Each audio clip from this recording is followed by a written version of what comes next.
សេចក្តីថ្លែងការណ៍របស់ក្រសួងការបរទេសនិងសហប្រតិបត្តិការអន្តរជាតិនៃព្រះរាជាណាចក្រកម្ពុជារាជរដ្ឋាភិបាលកម្ពុជាមានការព្រួយបារម្ភយ៉ាងខ្លាំងចំពោះសេចក្តីរាយការណ៍តាមប្រព័ន្ធផ្សព្វផ្សាយជាច្រើនដកស្រង់សម្ដីរបស់ថ្នាក់ដឹកនាំថៃដែលបង្ហាញថាប្រទេសថៃបានផ្អាកការអនុវត្តនៅសេចក្តីថ្លែងការណ៍រួមរវាងនាយករដ្ឋមន្ត្រីកម្ពុជានិងថៃដែលត្រូវបានចុះហត្ថលេខាដោយមានវត្តមានរបស់ឯកឧត្តមដូណាល់ត្រាំប្រធានាធិបតីសហរដ្ឋអាមេរិកនិងឯកឧត្តមអានវ៉រអ៊ីប្រាហ៊ីមនាយករដ្ឋមន្ត្រីម៉ាឡេស៊ីនិងជាប្រធានអាស៊ានធ្វើជាសាក្សីនៅទីក្រុងកូឡាឡាំពួរប្រទេសម៉ាឡេស៊ីនាថ្ងៃទី26ខែតុលាឆ្នាំ2025សេចក្តីរាយការណ៍ព័ត៌មានទាំងនេះក៏បានឲ្យដឹងដែរថាព្រឹត្តិការណ៍ផ្ទុះមីននៅថ្ងៃទី10ខែវិច្ឆិកាឆ្នាំ2025ដែលបានធ្វើឲ្យទាហានថៃ2នាក់រងរបួសនៅព្រំដែនកម្ពុជាថៃត្រង់តំបន់ភ្នំទ្របស្ថិតជិតប្រាសាទព្រះវិហាររបស់កម្ពុជា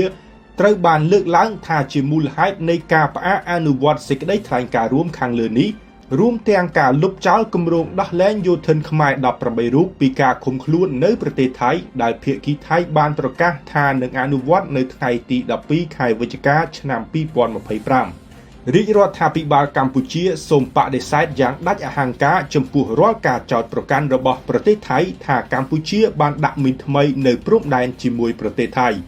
វាជាការសំខាន់ដែលត្រូវកត់សម្គាល់ពីការដឹងឮយ៉ាងសុសសាយនៅការពិតថាចំការមីនភាគច្រើនតាមបណ្ដោយព្រំដែនកម្ពុជាថៃដែលបន្សល់ទុកពីជំនាន់សង្គ្រាមស៊ីវិលកម្ពុជារយៈពេល30ឆ្នាំ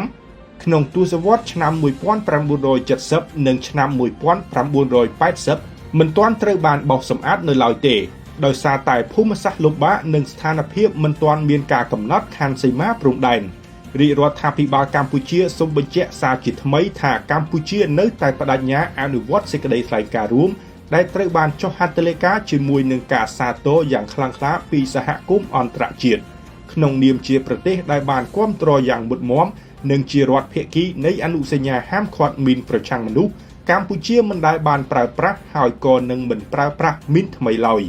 ថ្ងៃច័ន្ទ5រោចខែកដិកឆ្នាំម្សាញ់សប្បុរស័កពុទ្ធសករាជ2569រាជធានីភ្នំពេញថ្ងៃទី10ខែវិច្ឆិកាឆ្នាំ2025